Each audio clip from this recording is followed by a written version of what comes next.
Praise the Lord, hallelujah.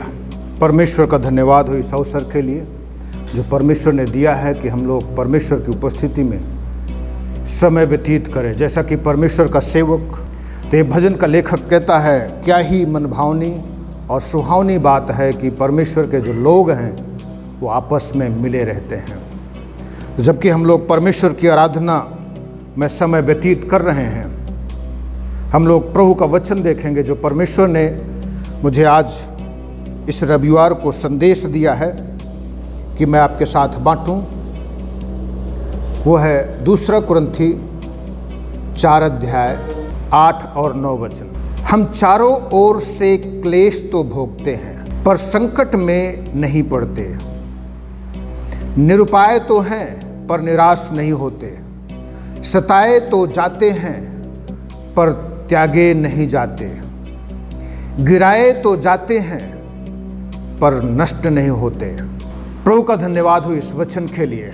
मेरे प्रियो, जो मैं आपके साथ इसमें से जो विषय बांटना चाहता हूं, टॉपिक अगर मैं अंग्रेजी में कहूं तो ये है strong positivity when surrounded with negativity. पौलुस की हम यहाँ पर बहुत ही अद्भुत सकारात्मक सोच को देखते हैं, जब वो हर तरीके से नकारात्मक बातों से घिरा हुआ है। जब हम इस संसार में देखते हैं, हमें बहुत सारे लोग नकारात्मक विचारों वाले मिल जाते हैं और उन नकारात्मक विचारों के कारण लोग असफल होते हैं, लोग समस्या में पड़ते हैं, लोग परेशानियों में पड़ते हैं, लोग दुखों और निराशाओं में पड़ते हैं। अपने ही चारों तरफ समाज में, अपने ही लोगों के बीच में जब हम देखते हैं कि नकारात्मक विचार किस प्रकार से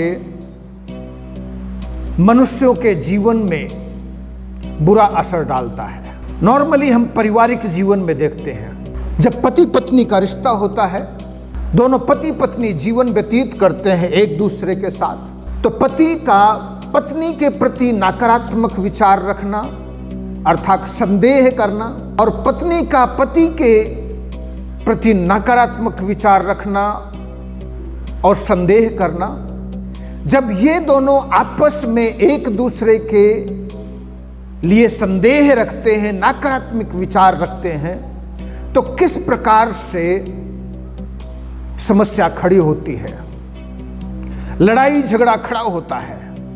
और हम दिन प्रतिदिन देखते हैं अखबारों में किसी पति ने पत्नी को मार दिया और उसकी लाश को कहीं जाकर के दफना दिया, फेंक दिया। उसी प्रकार से पत्नी पति की हत्या करवा देती है। मेरे प्रियो, जब माँ बाप होते हैं और कई बार जब बच्चे बड़े होते हैं, उनके प्रति जब माँ बाप के अंदर शंका पैदा होती है, नकारात्मक विचार पैदा होता है। आज हमारे समाज में कई कुरीतियां फैली हुई हैं, जैसा कि बाल विवाह।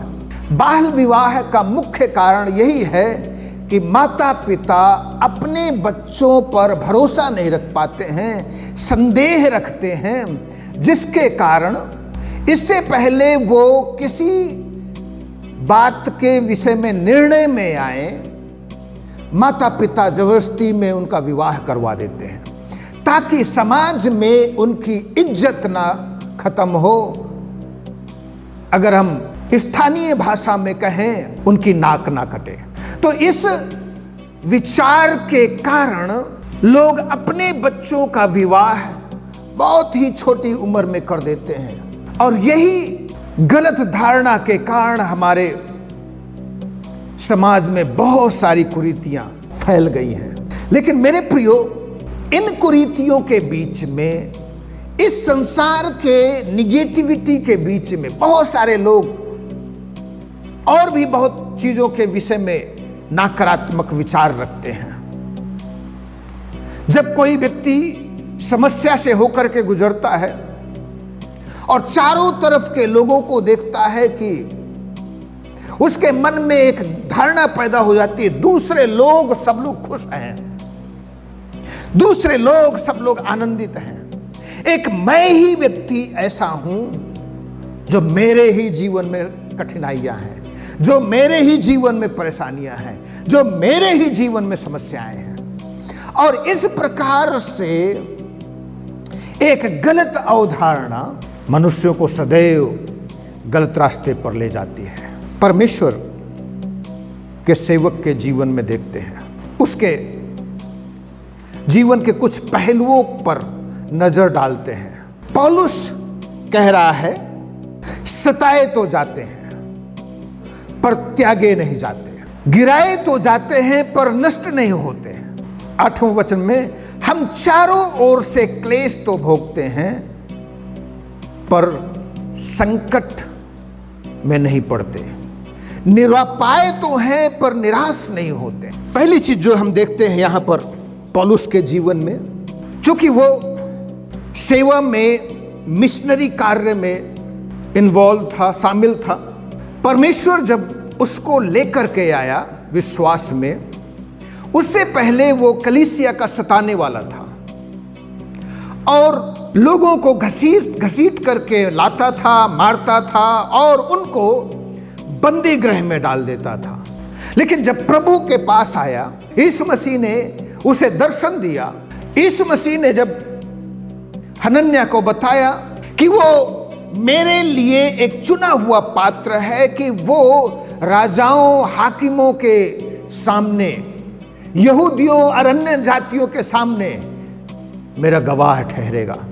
और जब उसका हृदय परिवर्तित हुआ, वो सुसमाचार सुनाने लगा और समय रहता गया, जैसा कि हम गलातियों की पत्री में पढ़ते हैं, 14 साल तक वो अरब में रहा और वहां पर परमेश्वर के वचन का अध्ययन करता रहा, यीशु मसीह को ढूंढता रहा, खोजता रहा, अपने आप को तैयार करता रहा। और उसके बाद जब आता है अंताकिया, तो अंताकिया की कलीसिया में जब सब लोग उपवास और प्रार्थना कर रहे थे, पवित्र आत्मा ने कलीसिया को बताया कि उनके लिए पौलुस को अलग करें ताकि सेवा के लिए जाएं वो लोग। और जब पौलुस सेवा के लिए अलग किया गया, उसके ऊपर तमाम परेशानियां आई, विशेष तौर से फिजिकल अटैक। जब हम उसके फिजिकल अटैक के विषय में देखते हैं, प्रेरितों के काम 14 अध्याय 19 और 20 वचन, तो यहां पर पौलुस लुस्त्रा में परमेश्वर के वचन का प्रचार कर रहा था। और जब वो प्रचार कर ही रहा था तो कुछ लोग अंताकिया से और इकोनियम, ये दक्षिणी गलातिया के 2 शहर हैं जहां से अभी वो प्रचार करके ही आया था, तो वो लोग लुस्त्रा में आए और वहां के लोगों को पौलुस के विरोध में उभारा और लोगों को अपने पक्ष में कर लिया। और इस प्रकार से वो लोग पौलुस को शहर के बाहर घसीट करके ले जाते हैं और पौलुस पर पत्थरवाह करते हैं। और जब पत्थरवाह करते हैं, पौलुस को मरा हुआ समझ करके वो लोग चले जाते हैं। लेकिन उनके बीच में परमेश्वर के और भी भक्त पौलुस के चारों ओर खड़े हुए थे। कुछ ही समय बाद पौलुस उठता है और उन अपने साथियों के साथ जो परमेश्वर के सेवक थे, जिसमें बरनबास था, उनके साथ वो लोग वहां से दिरबे को चले गए। तो फिजिकल अटैक अर्थात शारीरिक आक्रमण नॉर्मल हो गया था उसके जीवन में। जब हम लोग दूसरी कुरिन्थी 6 अध्याय का पढ़ते हैं तो वहां भी 5वें वचन में पौलुस कह रहा है, कोड़े खाने में, कैद होने से, हुल्लोड़ों से, परिश्रम से, जागते रहने से, उपवास रखने से। और फिर 9वें वचन में पौलुस लिख रहा है, अनजानों के सदृश हैं तो भी प्रसिद्ध हैं, मरते हुओं के समान, और देखो जीवित हैं, मार खाने वालों के सदृश हैं परंतु प्राण से नहीं मारे जाते हैं। तो यहां पर वो कह रहा है कि इन सब से घिरे हुए हैं तो भी परमेश्वर जिसने बुलाया है और जो विश्वास योग्य है, वो कहता है हम चारों ओर से क्लेश तो भोगते हैं पर संकट में नहीं पड़ते हैं, निरुपाय तो हैं परंतु निराश नहीं होते हैं। तो वहां पर कह रहा है कि क्लेश भोगते हैं परंतु संकट में नहीं पड़ते हैं। फिर हम लोग दूसरी कुरिन्थी 11 अध्याय का 23 वचन से जब पढ़ते हैं तो वहां पर पौलुस फिर से अपने शारीरिक दशा और शारीरिक कठिनाई, शारीरिक परेशानियां, समस्याओं को लेकर के आता है। यहां पर कहता है पौलुस, अधिक परिश्रम करने में, बार बार कैद होने में, कोड़े खाने में, बार बार मृत्यु के जोखिमों में, 5 बार मैंने यहूदियों के हाथ से 39 कोड़े खाए, 3 बार मैंने बेते खाई, 1 बार मुझ पर पथराव किया गया, 3 बार जहाज जिस पर मैं चढ़ा था टूट गए, 1 रात दिन मैंने समुद्र में काटा, मैं बार बार यात्राओं में, नदियों के जोखिमों में, डाकुओं के जोखिमों में, अपने जाति वालों से जोखिमों में, अन्य जातियों से जोखिमों में, नगरों के जोखिमों में, जंगल के जोखिमों में, समुद्र के जोखिमों में। तो मेरे प्रियो, यहां पर वो कहता है कि किस प्रकार से मैंने शारीरिक कष्ट झेले हैं। लोगों ने अपने जाति भाइयों के हाथ से 39 कोड़े खाए हैं मैंने, 5 बार समुद्र के जोखिमों में, समुद्र में 1 रात 1 दिन बिताया। मेरे प्रियो, हम सब इस कोरोना महामारी में से होकर के गुजर रहे हैं।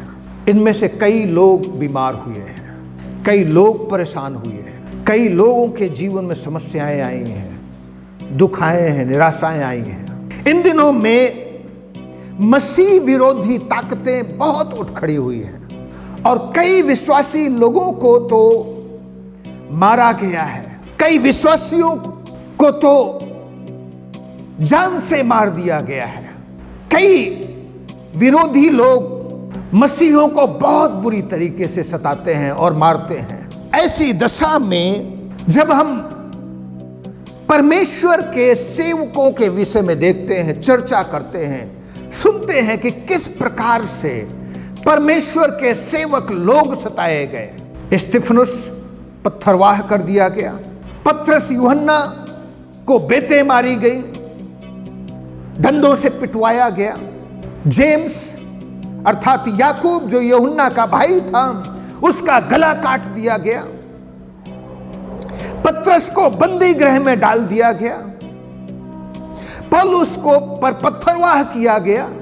और बिना किसी कारण के जब पौलुस मंदिर में परमेश्वर की आराधना करने के लिए गया, उसको पकड़ करके उसको मारा गया और अन्य जातियों के हाथ में सौंप दिया गया। यीशु मसीह ने कहा, पहले से ही चेतावनी दे दी थी, यदि ये मुझसे, मेरे साथ ऐसा व्यवहार करते हैं तो वो तुम्हारे साथ भी करेंगे। यीशु मसीह ने पतरस से कहा, हे पतरस, शैतान ने तुम्हें मांग लिया है कि वो गेहूं के समान तुम्हें फटके, लेकिन मैंने तुम्हारे लिए विनती की है कि तुम्हारा विश्वास जाता ना रहे। मेरे प्रियो, जब जब भी मसीही लोग शारीरिक यातनाओं से होकर के गुजरे हैं, तब तब कई विश्वासियों ने मिसाल पैदा की है। जिस पतरस ने 3 बार इनकार किया, जब वो पवित्र आत्मा से भर गया, तो उसके बाद पतरस और यूहन्ना को बेतों से पिटवाया गया और उन्होंने बड़े आनंद के साथ उसको सह लिया। और फिर जाकर के विश्वासियों से कहते हैं, अपने चेलों से कहते हैं, विश्वासी भाई बहनों से कहते हैं, परमेश्वर का धन्यवाद हो कि हम कम से कम यीशु मसीह के नाम के लिए इस योग्य तो ठहरे कि पीटे गए। How strong positivity they have. उनके अंदर कितना सकारात्मक विचार था। यीशु मसीह के नाम के लिए कम से कम हम इस योग्य तो ठहरे कि हमने मार खाई, अर्थात हमने मार खाने के योग्य तो ठहरे। दूसरी चीज, भावनात्मक रूप से जब वो समस्याओं में घिरा हुआ था, उसने कभी भी हार नहीं मानी, निराश नहीं हुआ। भावनात्मक, जब हम कलीसिया के विषय में देखते हैं कि किस प्रकार से जिस कलीसिया को उसने खुद मेहनत, परिश्रम और दुख उठाने के द्वारा स्थापित किया, कई झूठे शिक्षक आकर के उस कलीसिया को विभाजित करने के लिए तैयार हो जाते थे। उस कलीसिया को विभाजित करते थे, विखंडित करते थे और विश्वासियों को अपनी पक्ष में करते थे, विश्वासियों की चोरी करते थे। मेरे प्रियो, जब हम लोग भावनात्मक विरोध के विषय में चर्चा करते हैं, 6 अध्याय का 4 वचन में पढ़ते हैं, यहां पर पौलुस कहता है, परंतु हर बात से परमेश्वर के सेवकों के समान अपने सद्गुणों को प्रकट करते हैं, बड़े धैर्य से, क्लेशों से, दरिद्रता से, संकटों से। तो यहां पर ये इमोशनल अर्थात भावनात्मक बातों को प्रकट करता है कि किस प्रकार से लोग हमें बदनाम करते हैं, लोग हमारा मजाक उड़ाते हैं, लोग हमें ठट्ठों में उड़ाते हैं। ये सब कुछ सहने के बावजूद भी पौलुस निराश नहीं होता है, पौलुस दुखी नहीं होता है, पौलुस चिंतित नहीं होता है, परंतु वो उस पीड़ा, उस दर्द के बीच में भी वो सकारात्मक बातों को ले आता है। और यहां पर पौलुस कहता है, हम निरुपाय तो हैं पर निराश नहीं होते हैं, सताए तो जाते हैं पर त्यागे नहीं जाते हैं, गिराए तो जाते हैं पर नष्ट नहीं होते हैं।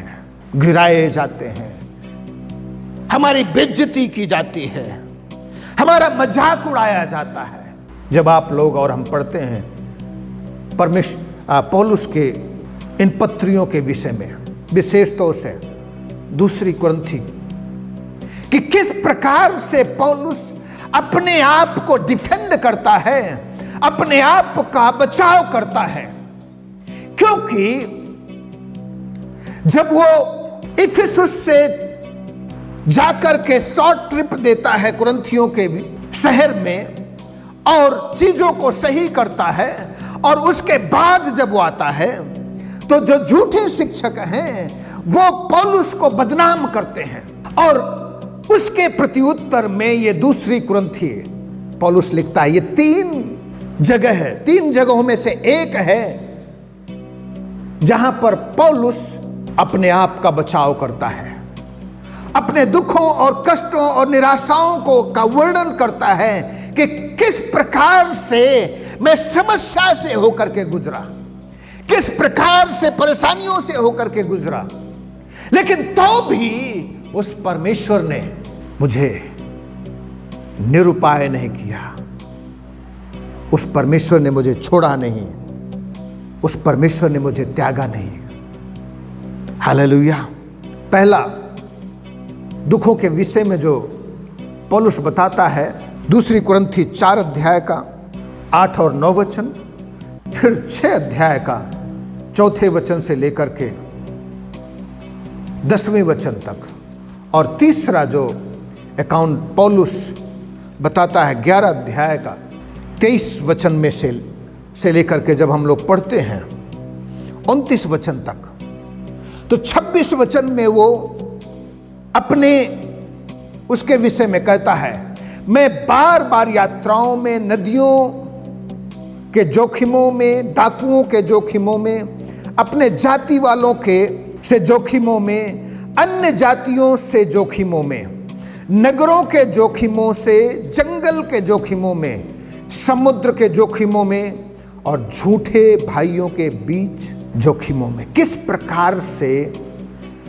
उसके अपनी ही जाति के लोग अर्थात इस्राएली लोग उसका विरोध करते थे, और फिर इमोशनल, भावनात्मक उसके भाई लोग, अब उसके अपने ही जाति के लोग पौलुस का विरोध कर रहे थे। और उसके साथ साथ जब हम पढ़ते हैं झूठे भाइयों के जोखिमों में, कि किस प्रकार से झूठे शिक्षक, झूठे भविष्यद्वक्ता, झूठे प्रेरित कलीसिया में से ही उठ खड़े होंगे।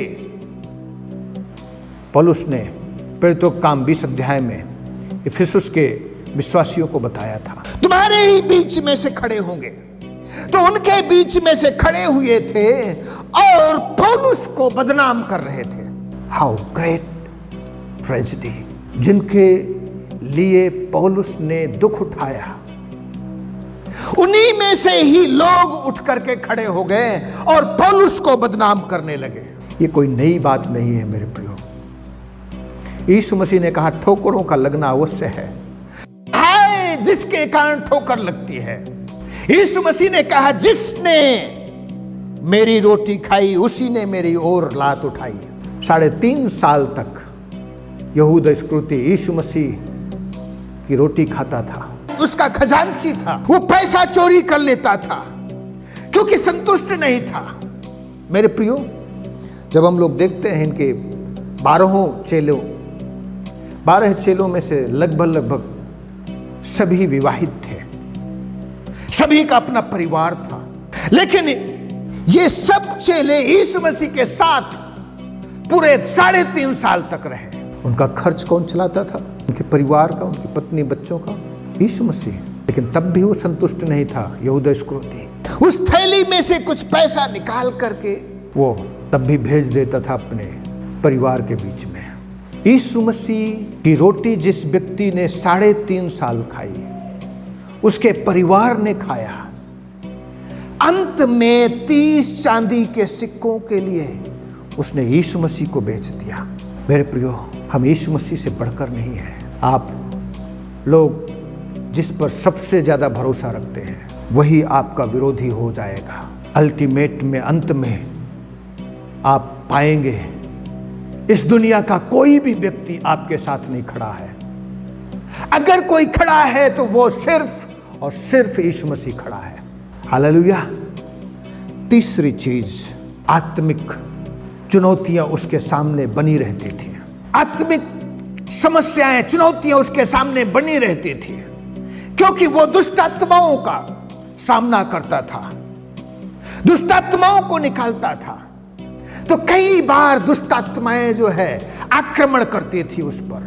कई बार तो शैतान अन्य लोगों को इस्तेमाल करता था, कई बार शैतान उन्हीं के विश्वासियों को इस्तेमाल करता था, कई बार शैतान सीधे अटैक करता था। जैसा कि हम लोग पढ़ते हैं, पौलुस कहता है कांटा चुभ होया गया। मैंने प्रार्थना की कि प्रभु ये मेरे सामने से हट जाए। ये शैतान का दूत था जो उसको कांटा चुभाता था। शैतान के दूत ने उसको टॉर्चर किया, परेशान किया, लेकिन यीशु मसीह ने उससे कहा मेरा अनुग्रह तेरे लिए बहुत है। और वो हर एक समस्या का और हर एक परेशानी का सामना करके वो हर एक बातों के ऊपर विजयी होता था। हालेलुया। जब हम लोग 4 अध्याय का शुरू में पढ़ते हैं, पौलुस कहता है मैं हियाव नहीं छोड़ता। पहला वचन, 4 अध्याय का पहला वचन, इसलिए जब हम पर ऐसी दया हुई कि हमें ये सेवा मिली तो हम हियाव नहीं छोड़ते हैं। हर एक कठिन परिस्थिति के बीच में, हर एक परेशानी के बीच में, हर एक समस्या के बीच में हम जानते हैं वो परमेश्वर वो हमारे साथ आकर के खड़ा होता है। वो ना कभी छोड़ता है और ना ही कभी त्यागता है। हालेलुया। यशायाह 43 अध्याय का जब हम 3 वचन पढ़ते हैं, यहां पर इस प्रकार से प्रभु का वचन कहता है, जब तू जल में होकर जाए मैं तेरे संग रहूंगा, और जब तू नदियों में होकर चले तब वे तुझे डुबा न सकेंगी। जब तू आग में चले तब तुझे आंच ना लगेगी और उसकी लौ तुझे जला न सकेगी, क्योंकि मैं यहोवा तेरा परमेश्वर हूं, इस्राएल का पवित्र, मैं तेरा उद्धार करता हूं। तो यहां पर परमेश्वर अपने आप को उद्धारकर्ता के रूप में दर्शाता है। आग तुझे जला नहीं सकेगी, पानी तुझे डुबा नहीं सकेगा, नदियां तुझे डुबा नहीं सकेंगी। तू किसी भी परिस्थिति में से होकर के चले। पौलुस एक रात एक दिन समुद्र में रहा, समुद्र उसे डुबा नहीं सका, क्योंकि वो परमेश्वर की सेवा में था। हालेलुया। जब आप और हम सब प्रभु की सेवा में आए हैं, उसने अपना लहू बहाया है, कोड़े खाए हैं यीशु मसीह ने, निंदा सही, अपमान सहा है, वो आपके और मेरे पापों के लिए उसने सब कुछ सह लिया। वो प्रभु ने वायदा किया है कि वो कभी नहीं छोड़ेगा और ना ही कभी त्यागेगा। जब हम लोग प्रभु का वचन याकूब की पत्री पढ़ते हैं, 1 अध्याय का 2 और 3 वचन जब हम पढ़ते हैं, यहां पर लिखा है, यह जानकर कि तुम्हारे विश्वास के परखे जाने से धीरज उत्पन्न होता है, पर धीरज को अपना पूरा काम करने दो कि तुम पूरे और सिद्ध हो जाओ और तुम में किसी बात की घटी ना रहे। तो मेरे प्रियो, पौलुस वो जानता था कि वो परमेश्वर जिसने मुझे बुलाया है, जिसने मुझे चुना है, वो हमें नहीं छोड़ेगा। मेरे प्रियो, ये पौलुस परमेश्वर की ओर से विशेष कार्य के लिए बुलाया गया है। आप और हम भी परमेश्वर की ओर से विशेष कार्य के लिए बुलाए गए हैं। जरूरी नहीं है कि हम मिशनरी प्रचार करें तभी हम अपने आप को कह सकते हैं, या हम और तरीके का सेवकाई में इन्वॉल्व हों। हम एक विश्वासी के रूप में जब परमेश्वर हमें बुलाता है तो उसका एक विशेष उद्देश्य है, और उस विशेष उद्देश्य के साथ परमेश्वर चाहता है कि हम अपनी कैपेसिटी के साथ जितनी हमारी क्षमता है उस क्षमता के अनुसार यीशु मसीह की सेवकाई करें, यीशु मसीह की गवाह बने, अपने जीवन से यीशु मसीह के जीवन को प्रकट करें। और जब हम ऐसा करते हैं मेरे प्रियो, परमेश्वर ने वादा किया है वो कभी नहीं छोड़ेगा। महान आज्ञा में मत्ती रचित सुसमाचार 28 अध्याय में जब हम पढ़ते हैं, देखो मैं जगत के अंत तक तुम्हारे साथ हूं। जब परमेश्वर ने अब्राहम को बुलाया, परमेश्वर ने उससे भी कहा मत डर, तेरी बड़ी डाल और तेरा अत्यंत बड़ा प्रतिफल मैं हूं। मेरे प्रियो, आप और हम प्रभु के द्वारा बुलाए गए हैं, प्रभु के द्वारा चुने गए हैं। इस कठिन परिस्थिति में, जिस कठिन परिस्थिति से भी आप होकर के गुजर रहे हो, ये तो आप जानते हैं। कई विश्वासी लोग आर्थिक समस्याओं से होकर के गुजर रहे हैं, कई विश्वासी लोग भावनात्मक समस्या से होकर के गुजर रहे हैं, कई विश्वासी लोग तमाम विरोध से होकर के गुजर रहे हैं। तमाम विश्वासी लोग आत्मिक समस्याओं से होकर के गुजर रहे हैं, जिसमें शैतान उनको झकझोर देना चाहता है, उनके विश्वास को कमजोर कर देना चाहता है। यह आपके लिए और हमारे लिए समय है मेरे प्रियो। दाऊद के समान आइए हम हियाव बांधे, पौलुस के समान कहें हम निरुपाय तो हैं लेकिन त्यागे नहीं जाते हैं, सताए तो जाते हैं पर त्यागे नहीं जाते हैं, गिराए तो जाते हैं पर नष्ट नहीं होते हैं। हम यीशु की मृत्यु को अपनी देह में हर समय लिए फिरते रहते हैं। हम चारों ओर से क्लेश तो भोगते हैं पर संकट में नहीं पड़ते हैं, निरापाय तो हैं पर निराश नहीं होते हैं। हम संकट में हैं, परेशानियों में हैं, समस्या में हैं, लेकिन हमें पता है हमारा छुड़ाने वाला, हमारा उद्धार करता प्रभु हमारे साथ खड़ा है। वो हमें नहीं छोड़ेगा, ना कभी त्यागेगा। हालेलुया। आप किस भी कठिन परिस्थिति से होकर क्यों नहीं गुजर रहे हो, चाहे ये आत्मिक समस्या से होकर के गुजर रहे हो, प्रभु आपके साथ रहेगा। आइए हम लोग प्रार्थना से पहले गीत गाएंगे और भेंटें अर्पित करेंगे। Praise the Lord. परमेश्वर का धन्यवाद इस समय के लिए जो उसने हमारे जीवन में दिया। आइए हम लोग एक गीत गाएंगे और उसी समय अपनी भेंटों को परमेश्वर के लिए अर्पित करेंगे।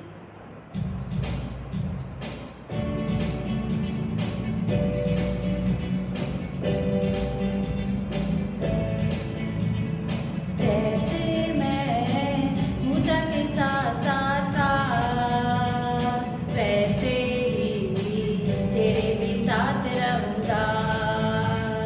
जैसे मैं मूसा के साथ साथ था, वैसे ही तेरे भी साथ रहूंगा।